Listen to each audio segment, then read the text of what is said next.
প্রচণ্ড গরমে জনজীবন যখন বিপর্যস্ত তখন কিছুটা স্বস্তির খবর জানিয়েছে আবহাওয়া অফিস। আগামী 5 দিনে তাপমাত্রা কমে আসতে পারে বলে জানায় সংস্থাটি।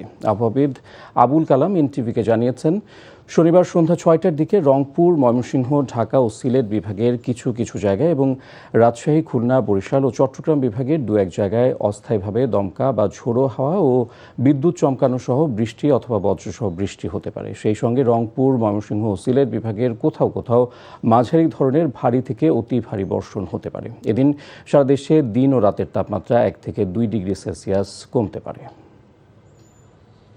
দেশের উত্তরাঞ্চল জুড়ে বজ্রমেঘ তৈরির ঘনঘটা বৃদ্ধি পাবে এবং তা অব্যাহত থাকতে পারে, এবং এইরকম অব্যাহত থাকলে উত্তর এবং উত্তর পশ্চিম দিক থেকে আসা বাতাস এবং দক্ষিণাঞ্চলের আর্দ্র বাতাসের সাথে সংমিশ্রণের ফলে কিছুটা হইলেও তাপমাত্রা স্বস্তিদায়ক হবে।